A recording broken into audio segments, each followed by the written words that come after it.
All right, we're here live. Or is it Memorex? I don't know. You don't know.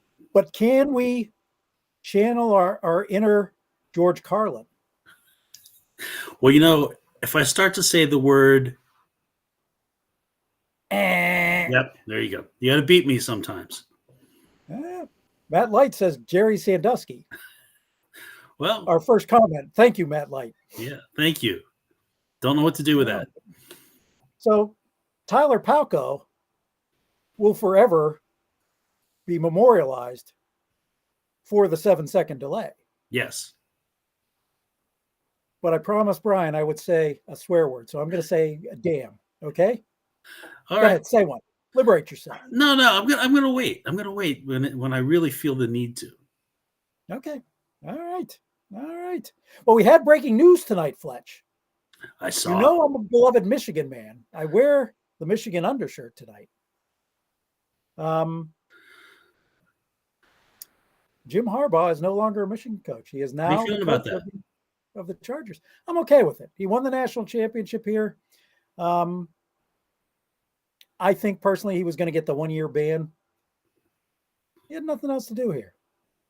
So okay, here's my semi. They dicked with him all year. Yeah.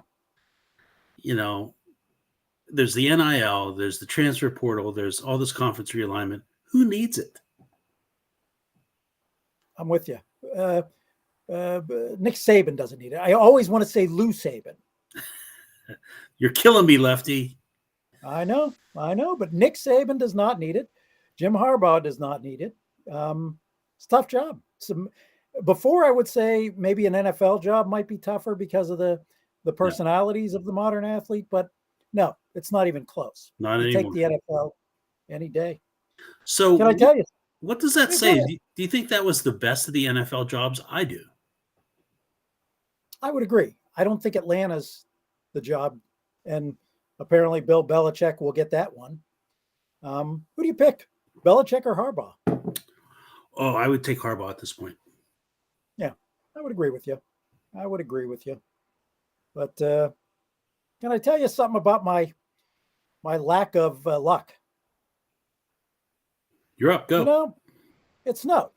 Okay. I'm not a young man anymore.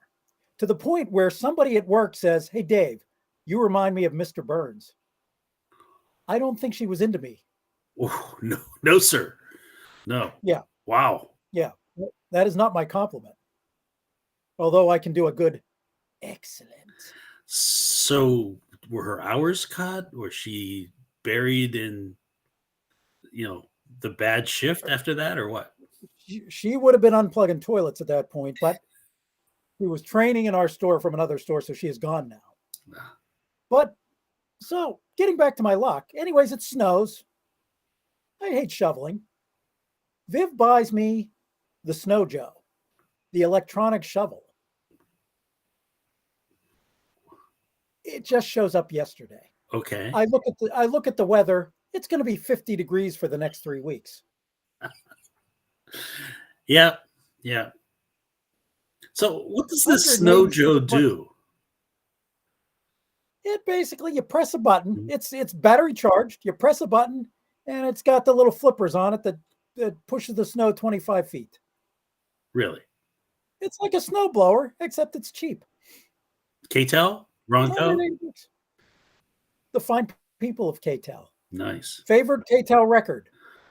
Oh, one of the Blockbuster ones. I've got a whole bunch of K-Tel albums downstairs. I had a K-Tel Did anything beat the bloopers of the 1970s? Very nice. And I forget the guy's name. Who did him? He was no Zamfir. You lost the man with the bone flute. Yeah, was it a bone flute? Is that legal to say on TV? Yeah. I don't think they called it the bone flute. No, I think that's another thing. But we're live here and we don't want to get beeped. So beat me. Okay, I'm sorry. And it was announced between the Super Bowl week and the AFC NFC Championship week. ESPN is going to come up with a blockbuster to go against the Pro Bowl. Are you ready for this? Okay. A pickleball all-star pickleball game. John McEnroe and the girl who she was born in America, but she's claiming Russian citizenship. I don't know why. It irritates me. Sharapova is going against Agassi and Steffi Graf, who I'm attracted to because of her nose. She is the female Finoli. There's no question about that. She is the female. Is she Mrs. Burns? She plays her cards right, man. But you got that going there. How are we going to transition this into Unsung Heroes, though? Well, okay. I've got a way. So before we get too far in the show, I want to do a shout out to our number one fan, Charlene, who is recovering from foot surgery. Oh, what happened? I'm not exactly sure how that happened, but she's recuperating, and I'm sure she will be catching us live. But she is an unsung hero because she sits through us every week. So there's something heroic about that. Yeah, there is something heroic about that, and certainly she's been a big supporter of both our books and this show. So speedy recovery to you, Charlene. Speedy recovery. There you go. All right. So she's the unsung hero. That's not one of your best. Yeah, she's an unsung hero of the show. All right. I was going to say you've done better. Not my best transition I've ever done, but All right. You're forgiven. Though. But anyways, I was watching the Penguin 50th anniversary movie, which is well done. Absolutely one of the great. Best highlight movies. Yeah. Get you emotional at the Bob Johnson section. You want Craig Patrick to cry because that's just what he does. He is like the Sean Astin of hockey. Sean Astin cries? Oh, he cries in everything. Always cries. Okay. All right. Well, he does, but they get on the Max Talbot section. There's a guy who gave you 150% all the time. Mm-hmm. But let's face it, from a talent standpoint, he's not one of your go-to people from a talent standpoint. He's a great unsung hero in Pittsburgh sports lore. Yeah, I mean, he basically got the tar whooped out of him. Oh, I'm sorry. I can say shit. My bad. He got the shit beaten out of him. Beep. Okay. Beep. Okay, sorry. And then he also scored the cup-winning goal. Yeah, he did. He scored both goals that game. Both goals that game, yes. So he could be the ultimate unsung hero in our lifetime. A guy who you never would remember. And I bought his jersey after he scored that goal. I can't imagine, other than the fact that if I got a chance at buying one for $20, if I ever would have bought a Max Talbot shirt. No, but the Penguins in their history have their fair share of unsung heroes. Who's your favorite? I'm going to take you back to 1979. Okay. They're playing the Sabres in the playoffs elimination game. Yes. The Furry Flyer scoring late in the game to send it into overtime and then winning it with the game winner in overtime. That was one of the first, let's face it, the Penguins of that era didn't win many games, let alone many playoff series. So that was, growing up, that might have been our greatest Penguins moment for quite some time. And if I recall, that team was only 5 games over 500. It was. I think they were 36 and 31. I remember I was at a Pirate game watching that on a black and white TV at a souvenir stand. And I don't think Fergie really did anything after that, did he? No, he did not. But man, was he fast up and down the aisle. And that, if I'm not mistaken, that was an end-to-end rush. That was an end-to-end rush. Yes, it was. Oh, man. It was a thing of beauty. Do you remember a time in 2001 when you and I were taping a segment for what were the guys' names?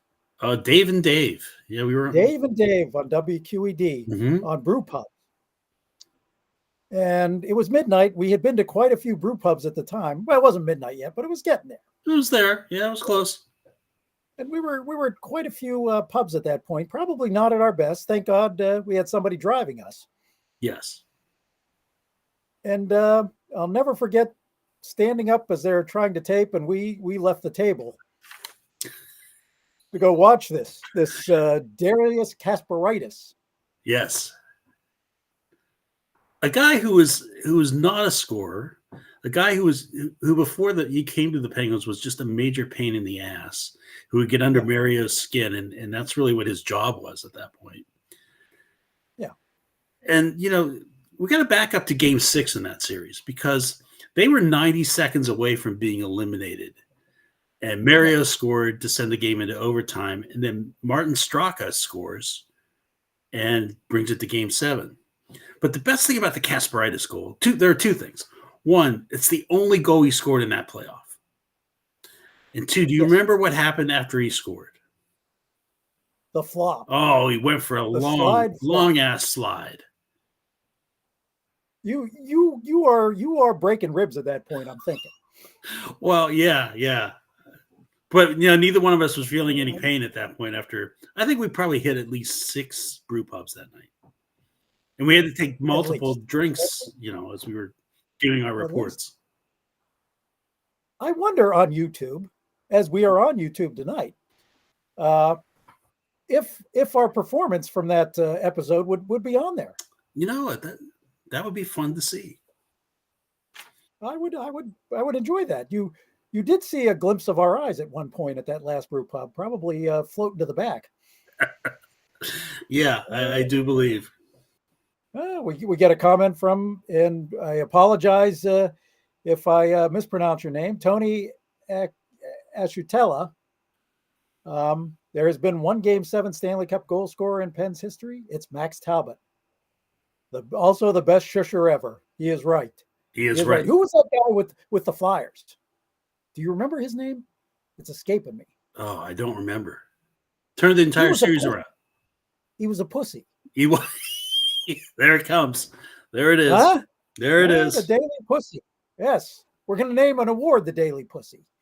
Now, would you consider Matt Murray an unsung hero for coming in to relieve Marc-Andre Fleury, who is the second winningest goalie in NHL history? Absolutely. What did we ever expect from Matt Murray when he came up? I mean, if I'm not mistaken, our boy Fleury had a concussion. Yeah. In 16. And Murray was he was good in the AHL, but I don't remember any thoughts of him being a 2-time Stanley Cup goalie, winning goalie. I don't recall that at any point in time. So yeah, I mean, you look at the run that they had. I'm gonna bring up that 16 roster here because I think that was full of unsung heroes. Because you remember at midseason, that team was dead to rights. Yes. And I put down the 2016 Penguins, which I don't believe we're going to get much on at this point. But wait, your time travel skills are not good? They've been better. I can say we all have things to work on, Fletch. I can say that's mine. But let's look at unsung heroes on this team. Nick Bonino. Bonino. Greatest call ever? Yes. Oh, without a doubt. Ian Cole, who doesn't get a lot of credit, but man, what a mucker. What a guy who just blocks shot after shot after shot.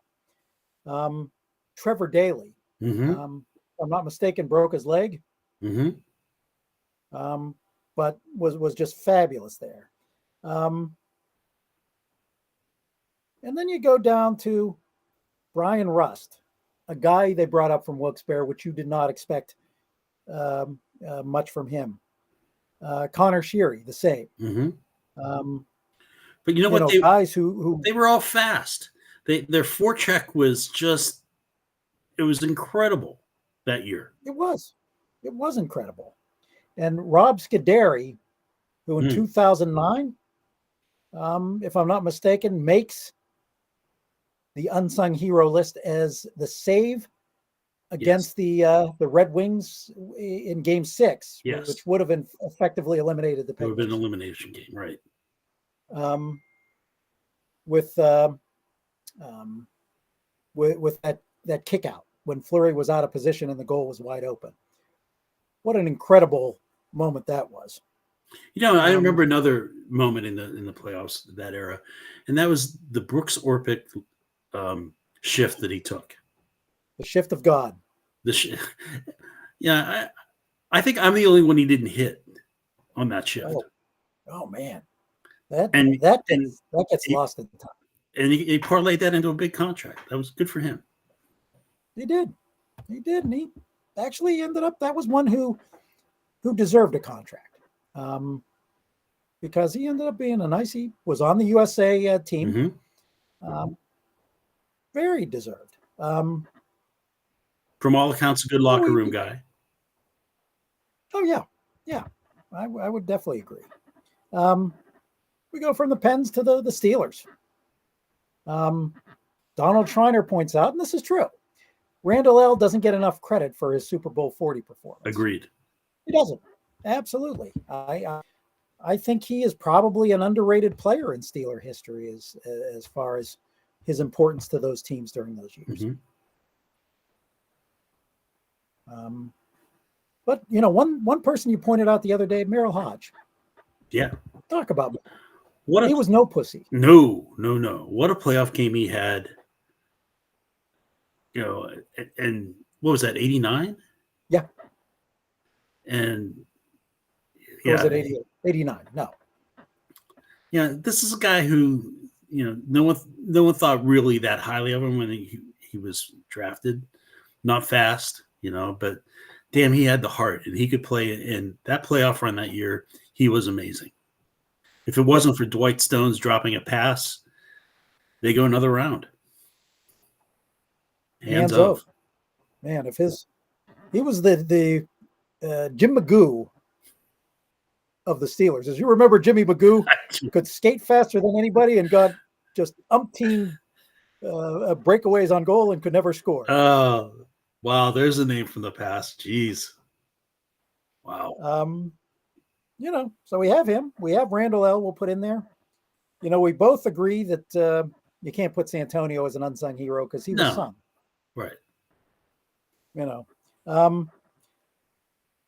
One that comes to my mind in 1979, probably to me their most disappointing Super Bowl performance. Now I get the Matt like Jerry Sandusky comment. Unsung hero. All right. That's good. All right. That's a chuckle. I like that. Larry Anderson. Oh, yeah. Steelers were struggling against an undermanned Ram team. I don't think they win that game if for not Larry Anderson's incredible kickoff and punt returns. Yeah, he averaged more than 30 yards a return that game, right? Maybe 40. Yeah. Put them in scoring position. Bradshaw, had a great game. Probably deserved the MVP. But to me, Larry Anderson was right behind him. Yeah.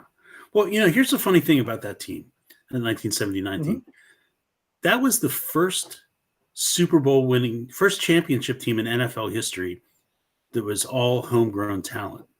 So everyone who had played for the Steelers on that roster never played for another team before. So for me, the unsung heroes is their scouting and talent acquisition staff. So you're talking about Bill Nunn, who really, as we've talked about him before, how he's worked the historically back colleges and universities. Jack Butler, former defensive back, and then also Dick Haley, father of Todd Haley. Todd Haley, there you go. Yes. The most successful of the Mike Tomlin offensive coordinators. from a yardage standpoint, yeah. not a win standpoint. Plus, he didn't get Ben killed. I think if Bruce Arians hung around there, Ben's a dead man. He would have died. Yeah. He would have died. As Niedermeyer would have, dead. Or they would have said about Niedermeyer. Dead. Who made the comment? Who was it? Was it Otter? No. It was Bluto. Bluto said, "Hey, Niedermeyer Dead. He didn't say Niedermeyer. He said dead. Yeah. Somebody said Niedermeyer first. I don't know. They might have been Otter. Ruth. It might have been Otter. There it was. Michael Bodner as an Anton Randall L fan. First wide receiver to throw a touchdown in Super Bowl. That's right. And an awesome receiver, which he was. Absolutely. Good call. So I'm gonna mention another Steeler who I don't think gets enough credit. Who's that? Carnell Lake. And I'll tell you why. Great story. Let's see, what year was that? That would have been 95. 95. Yeah. Rod Woodson goes down. Steelers are 3-4. Carnell Lake makes the move from safety to cornerback. And absolutely doesn't do it in the Rod Woodson way, but he shuts down basically every team's top receiver for the rest of the season and earns an all-pro nod on top of that. That's a pretty unsung thing to do for the team, to move a position like that. Oh, that's huge. And the fact, I'll go one better. I think he had a career that he should be at least talked about in Hall of Fame standards. Oh, yeah. And I think he gets unsung there too. Well, the thing about him too is he was one of the early salary cap casualties. They lost him, and just seeing him play for Jacksonville just didn't sit well with me. No, can you imagine what a draft that was? That was the draft we always talk about. Whether the Steelers should take offensive line first, offensive line second, offensive line third in the draft that year. As you were defensive back. They were. Yeah, they were so bad in the defensive backfield. They drafted Woodson. They drafted Thomas Everett, who had a decent career in Pittsburgh. Mm-hmm. And that, to me, was the beginning of the great turnaround of that Steeler defense. Yeah. That we've enjoyed winning success for the last 33 years because of, for the most part. So great call on Carnell Lake. And that leaves us with the who. Who, Fletch? Who's our third professional team in the area? Oh, the Pirates, who they've been unsung for centuries, But you want to look for unsung heroes. I mean, you can always start with Babe Adams in the 1909 World Series. Mm-hmm. Guy who was an older rookie, 12-3 in 1909. Mm-hmm. See, if this wasn't live, Fletch, I could have cut that and edited it. You could have. I can't do that here. You could say shit, though, after you said it, though. See, sorry. I'm 7 seconds off. Before we go on, what's the beer tonight? It's Trogue's Sunshine Pills. And, it's another one of those miracle of the loaves and fishes. This keg does not seem to kick. It's been going on longer than I can imagine. So, I'm just enjoying it. You got to appreciate that. So, well, we have the Babe Adams, 12-3 for the Pirates that year. A 1.12 ERA, if I'm not mistaken. So he pitched well, but he didn't pitch a lot. He wasn't part of their four-man rotation. Fred Clark decides to start him in game one because John Heidler, president of the National League, tells him it reminds him of Dolly Gray, pitcher for the Washington Senators, who had good success against the Detroit Tigers. So Babe Adams ends up winning 3 games, and in a series, which to me was the first superstar versus superstar, Ty Cobb versus Honus Wagner theater of a World Series, Babe Adams is the MVP. But that takes us to 1970. What about 25? 25. Because it doesn't take us to 71. 25, you have Red Oldham. Mm-hmm. Game 7. The Pirates are down 3-1, struggle to win game 5 and 6 in the pouring rain, which they decide to keep playing in. The Kennesaw Landis, the racist commissioner who is in the Hall of Fame, decides to play in a driving rainstorm because apparently it was supposed to rain in Pittsburgh for the next week. They win that game against Walter Johnson 9-7, come from behind. Kai Kyler, the Hall of Famer, not unsung, clears the bases in the bottom of the eighth to go up 9-7. And with the defending world champions up in the top of the ninth, they call on Bill McKechnie calls on Red Oldham. Mm-hmm. Who the hell is Red Oldham? Another swear word. An old Pirate pitcher who shuts down the Senators in the top of the ninth inning to win that series. He's an unsung hero. 1960, Hal Smith. If not for Mazeroski's home run an inning later, we'd be talking Hal Smith as the greatest hit in Pirates history. The bottom of the eighth homer to ironically put the Pirates up 9-7 as they were in the bottom of the eighth in 1925. Mm-hmm. So Hal Smith becomes an unsung hero. Yeah. That takes us to 1971. 71, I mean, you stop and you look back at that series. They're playing a Baltimore Orioles team that in 69 won 109 games, but were upset by the Mets in the World Series. The year before, What did Oriever say? What did he say? What did he say before the series? Oh, okay, you got me. Go. Well, that we couldn't. We couldn't win. We couldn't win with Jackie Hernandez playing shortstop. And who made the fantastic play to end the 71 series? Jackie Hernandez. But that was a series that was filled with unsung heroes. Well, you had Bruce Keeson, who, as I claim, in Game 4, the first night game, which you were at. No, I was at the game before. I was at the first game at Three Rivers. I was at the Steve Blass game. The first night game in World Series history. No, I was at the Steve Blass game. Okay, my mistake. But in the first night game in World Series history, they're losing early. Luke Walker gets kicked off. A young rookie by the name of Bruce Keeson is called into the game. Pitches 6 1/3 innings of one-hit ball. Just the Baltimore's scared of him because he's wild, because he's a flamethrower. The greatest relief performance in World Series history in my mind. Yeah, and very much. He hit more Orioles than Orioles got hits off of him. Exactly. And if I'm not mistaken, the only hit he gave up, wasn't it one of his first batter or two that he faced that? I think. Yeah, and then also in that game, another rookie gets the game-winning hit, and that's Milt May.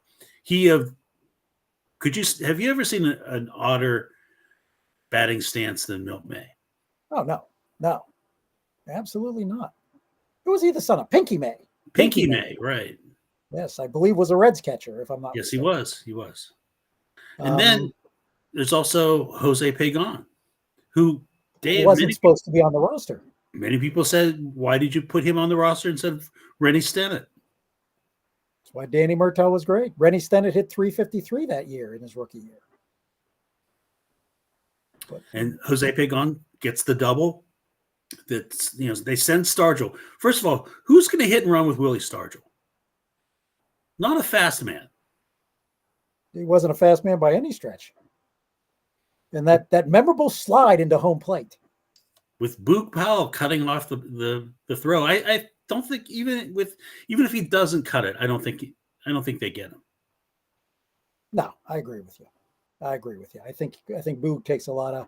Who, by the way, if you go down to Ocean City, Maryland, and go on the boardwalk, makes a damn fine pit beef sandwich. Oh, the Boog. He's amazing. If you want to see the Boog, he is there.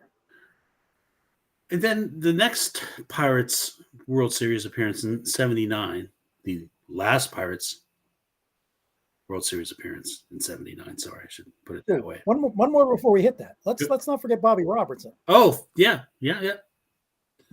Hitting 3 home runs in the NLCS Game 2. Right. Or was it Game 2? No, it was Game 2. at Candlestick. Mm-hmm. Because game 3 was here, correct? Yes. Right. Yeah, so that was game 2 in Candlestick to win that game. And then when Danny Murtaugh tells him to bunt, what does he do? He misses the sign and hits a 3-run homer. Claims he missed the sign, but at the 50th reunion dinner in 2011, Billy Rainier, our dear friend and Duquesne buddy, and I ask him, did you really miss that? He looks around, he looks at me, he goes, that dumbass Irishman, I'd never bunted in my life. What did he think I was going to do? So yeah, I pretended like I missed the thing. Well, if you look at the replay, you see Clemente at second base trying to call timeout because he saw that Robertson had missed the sign. But thank God he did. Thank God he did. And Murtaugh, to his credit, was very jovial about it afterwards. Mm. But yeah, it's 79. Well, wait a minute. Let's just stop for 1 second. Sure. We had the Hall of Fame announcements. Yes. I'm still pissed that Danny Murtaugh is not in the Hall of Fame. Danny Murtaugh was a better manager than Jim Leyland. Not to say Jim Leyland doesn't deserve it, but Danny Murtaugh, nobody ever survived Danny Murtaugh. No. Harry Walker takes over for him when he has heart issues. Harry Walker gets kicked out 2 years later. Who takes over? Danny Murtaugh. Larry Shepard takes over. Larry Shepard loses the job the next year. Who takes over? Danny Murtaugh. Bill Verdon, blows up in 73 with a sub 500 season. Who takes over for Bill Verdon? Danny Murtaugh.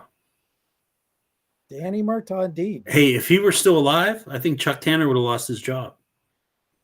He would have in 78. Because Mm-hmm. remember, they were 14 and a half games down with a very talented roster before the big comeback. Absolutely, he would have been gone in 78. Would have been Danny Murtaugh winning a third world championship in 79. And would have been in the Hall of Fame. Would have been in the Hall of Fame. Do you want to cut to the Hall of Fame talk? Well, let me just do 79 real quick, and then we will. Do 79 real quick. Game 2. Big pinch hit appearance, Manny Sanguian. You figure if they lose that game, they're swept in the World Series. Absolutely. And, another guy who you can visit, not on every game night, but on most, while eating some very tasty barbecue. Mm-hmm. Manny Sanguian. But he was at the end of his career. He was a third catcher on a 3-catcher staff. He wasn't getting playing time over Nico Sherratt. And I remember being a little stunned that he was brought up there. I was too. But that's what unsung heroes are about. I'm not saying he's unhung. I don't know that. About that Hall of Fame. How about it? Oh, there you go. You can't beat me either. No. Okay, we're live. No. No, sir. All right. What'd you think? I know there's one that we might disagree on. Beltre, Hall of Famer by every stretch. Yep. 3,000 hit. You can argue with him as one of the best all-around third basemen in the history of the game. So yeah, he was a no-brainer. Todd Helton. I say factor yes. in the Colorado thing, but you make a good point. Hey, listen, when the Pirates acquired, Hank Greenberg, and when they had Ralph Kiner, they moved the fences in to help pad their stats, to help drive their home run numbers. Playing in Colorado, it's no different than that, really. No, and Ralph Kiner probably doesn't have 7 seasons in a row where he leads the league in home runs without that. And at that point, that was his major calling card into the Hall of Fame. Right. So he's probably not a Hall of Famer without that. So yeah, I'm going to agree with you on that. Joe Mauer, boy, 3 batting titles, great. Gold Glove catcher, great. Boy, I go back and forth with him. Tell me your defense of him. Well, I think his career was cut short with concussions. I think I've said this before. A guy who catches 140 games and hits 300, that's pretty much an accomplishment because that is a rough position to play. All right, and I probably would have voted for him. Would I have voted for him on the first time? I don't know. But then again, here's the thing that I've always wondered: isn't a Hall of Famer a Hall of Famer? I mean, why do we have to say, "Oh, he's not ready this time"? I mean, unless you want to use it to honor just the greats of the great. Yeah, I'm okay with it. But you're right. A Hall of Famer is a Hall of Famer. I mean, it gets back to the old days when, how was Hank Aaron or Willie Mays not unanimous Hall of Famers? Well, same thing with Beltray, other than the fact you want to keep them from being unanimous, which is stupid. I mean, nobody's going to say Mariano Rivera is the greatest player in the history of the game because he's the only unanimous guy. I mean, how you leave a guy like that? How you leave Babe Ruth wasn't unanimous. No, Babe friggin' Ruth. You could have, you could have gone. That's ridiculous. Billy Wagner really irritated me. Yeah, I'm with you on that one. I mean, lifetime 0.998 whip, which it's impossible to have under a 1 whip to begin with. I mean, yeah. We won't talk about his WAR rating because, WAR, what is it good for? Absolutely nothing. Hey, you got it. Beltran, this is the one that irritated me too.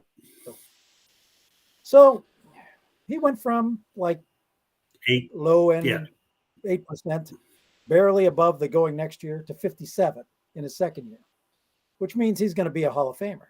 So somehow it's okay to cheat in a huge way. And from what I can gather, he was the ringleader to the cheating with heroes in the sign sealing. It's okay for that and be in the Hall of Fame, but apparently steroids when you're not nice to the media. Well, yeah, that's the other thing. I mean, the one that gets me that's not in, and by all accounts, he was a jag-off, even to his own teammates, is Jeff Kent. Yeah. He had Hall of Fame credentials. He was just an asshole. Exactly. It's a museum. And I kind of like the way the NFL does it better. They'll put an asshole in the Hall of Fame if he deserves it. Because it's a museum. It's a museum to honor the game's greats. Ty Cobb, from all accounts, even though we have revisionist history that claim he wasn't a bad racist, but I thought he led the league in racism besides hits. Yeah. I mean, when I was doing the book on the 1909 Pirates, there was daily articles. One of the reasons the Tigers lost was he had to travel from Michigan up through Canada down to Pittsburgh to avoid Ohio because he was going to be arrested for beating up and being a little ignorant to an African-American hotel detective in Cleveland that he was going to get arrested for. So he was so exhausted, which is one of the reasons he had such a poor series. But that being said, he deserves in the Hall of Fame, one of the game's greats. Yeah. And once you put, and we've talked about this before, once you put Bud Selig, the great overseer, these guys, you've opened it up. I buy your argument until you do that. I buy your argument till you put David Ortiz in the Hall of Fame, who was mentioned in the report. Right. I mean, Ivan Rodriguez, certainly there was talk about him. I mean, Gary Sheffield hit 509 homers. I think his big mistake was, I believe he admitted it. Yeah. So these guys basically get a pass because they lied. Now, not Rafael Palmeiro. I don't understand English lying. And I will point my finger at you, Congress, as I do this. Yes. In my most self-righteous way that I could possibly do it. Exactly. So, I don't like the way it's done. I love the time period. I love the vote, but I love what the NFL does when they bring everybody into a room. Make one your guy case. from each city, and you case. make the case. Yeah. To which we will be finding out in in another 2 weeks, who will be going in the NFL. And the one Pittsburgh Steeler that's alive, Buddy Parker, Mm-hmm. the greatest coach before Chuck Noll in Steeler history. Yeah. Not that he's alive; he's long dead, but No, but alive in the ballot. He's alive in the ballot, yeah. Yeah. But you know what I'm looking forward to even more, Dave? What happens that week before the Super Bowl? The NFL. You mean the pickleball? The NFL Films Marathon. I like that better than the pickleball match. Yeah, what the hell is that? On ESPN.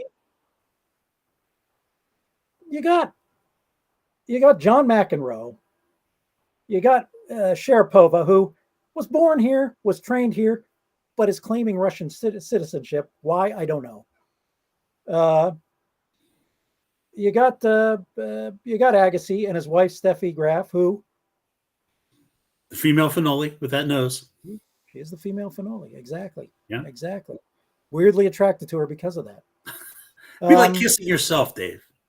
Can't do it. Yeah, I'm Mr. Burns apparently, but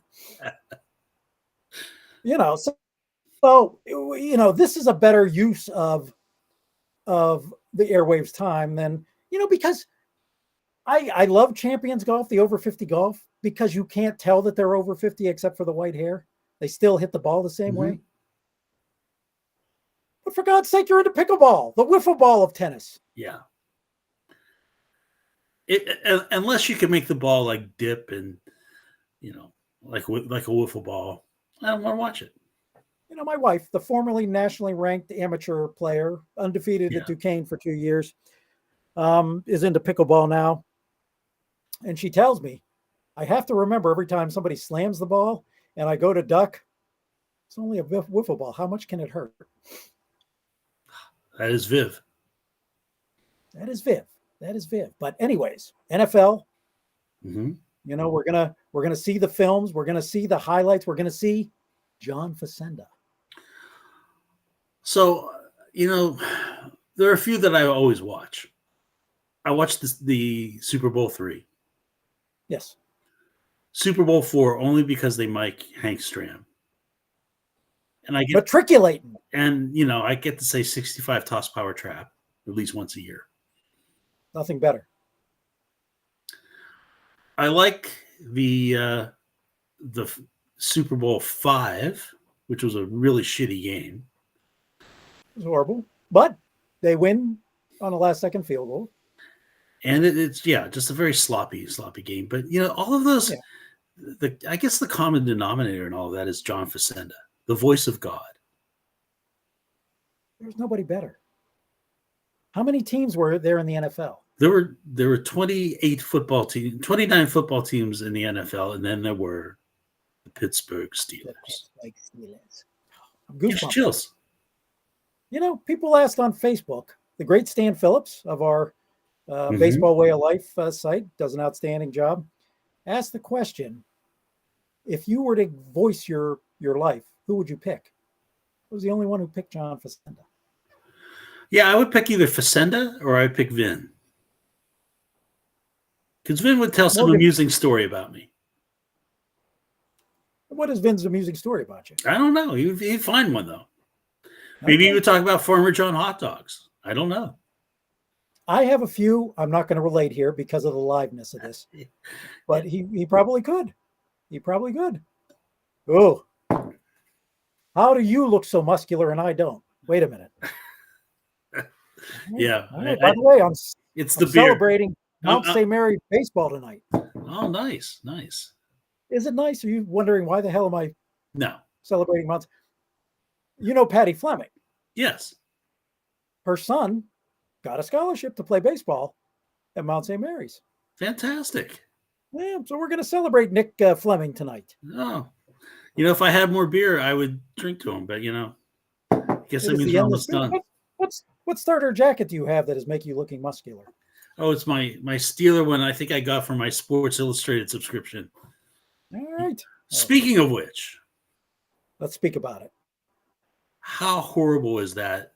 Such an important part of our youth. I mean, if you go down into my man cave, half the wall was Sports Illustrated covers. Same in mine. Although I will tell you, when that loser of a company took it over and destroyed it, it's been dead for a couple of years. The photography has not been there because that's what made those covers. Was the great photography. If you notice, they got a bunch of still shots. And I'm sorry, when you make a 4-8 coach your sportsman of the year for the reasoning that he made a lot of money for Boulder, Colorado, no, you've lost me. But the hope is, I mean, it's still not dead yet. If you read, they're looking for somebody to take it over, the original parent company. Such a waste. And apparently there is a Sports Illustrated resort in the Caribbean that is carrying on the name.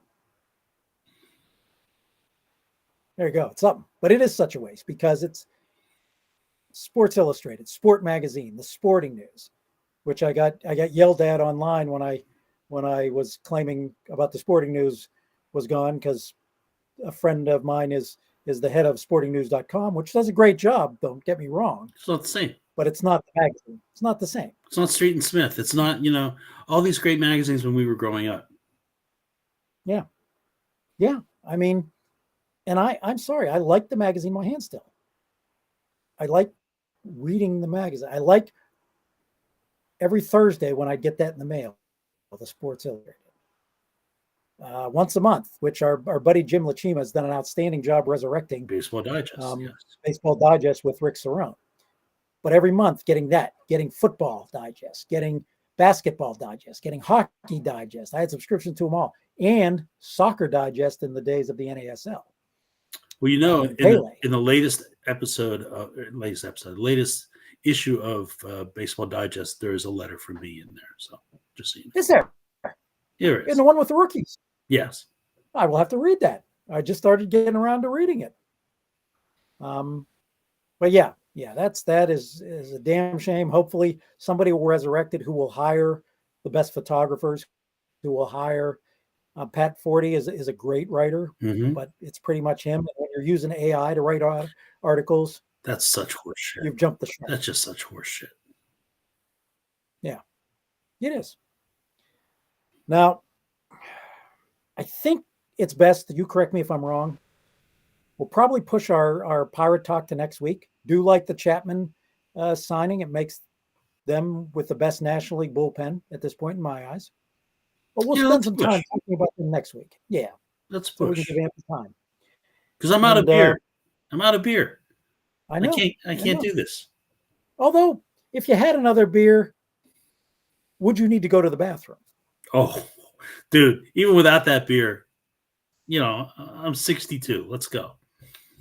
Exactly. When we make our trip to Cooperstown later in the year, we're going to have to label a few stops along the way. Oh, yeah. I went 6 hours last time in 1995, my last trip there, without stopping to pee. I'm not going to attempt that again. That's crazy talk. Crazy talk. Absolutely. We can say it's seeing part of the countryside, but no. If we saw part of the countryside, it would be because there's no bathroom around and we had to pee. Yeah, that's exactly it. But that's a great thing about being a guy. The world is your bathroom. But I will leave one thing. We've been researching our book Behind the Mic, which will be out in April. Greatest Pittsburgh sports broadcast journalist this area has ever known. And Jack Fleming, I was researching his article. I was dreading it. I pushed it off towards the end because I didn't think it was going to be very interesting. Boy, was I wrong. I'm going to do a little tidbit going forward. I mean, his life was incredible. But this man was a navigator on a B-17 in World War II. They flew 23 combat missions over Europe in World War II. The last one, the engine goes out over France. He parachutes down. This is actually how he got his start in broadcasting. parachutes down, breaks his ribs, rips his mouth open. While in the hospital in France recuperating, he gets a nasty ass case of hepatitis. So they end up sending him home. He's from Morgantown. He goes to the hospital, tells the nurse, who's a friend of his, about his love of sports. She puts him over the PA system to give the daily sports report.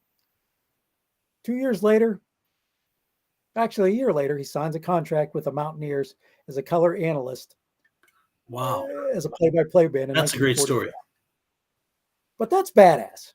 That's That a is badass war story, true war hero. But just looking forward to that and looking forward to these stories that we're putting out. But in the meantime, I think we've maneuvered our live episode. No one got hurt. Nobody got hurt. Nobody got hurt. Tyler Palco's jealous because you were able to say shit with, and nobody's going to 7-second beep you. No, and we did this without a net too. That's the other part of it. Yeah, exactly. I mean, no stunt doubles. This is it. No, no Mr. Burns coming in to double for me. I don't know who would double for me. Maybe Larry David. Wait, and it's coming, Dave. Larry's coming. 14th, the last. Did they kill Larry David in this series? No. I don't know. I've heard nothing, but I started wondering. They almost killed him at the end of when he gave his kidney to Richard Lewis. And I do believe if they didn't go to the next season, that was the end of Larry David. Wow. I see Cheryl Hines is back though. Oh yeah. Big fan of Cheryl Hines. She doesn't have a Steffi Graf nose, but she does not. No. But you maybe next time we'll talk about great. Ask her to wear one though. I could. I think we'd get beeped out if I did though. Yeah. You know, this is a family. I forgot this is a family website. My bad. Family show. And next time we will talk great female noses in the history. Yeah, and we'll talk. Culture. You know, Aroldis Chapman and his nose. It's a good segue. Good segue. For the time being, Mr. Fletcher, you know, I'm gonna do something here before we go. You bringing up what I'm gonna do? I'm gonna get some credits here. Oh, look out! Yeah, let's do it. It's uploading. 80, 90, 100%. Goodbye, Mr. Fletcher. See you, sir.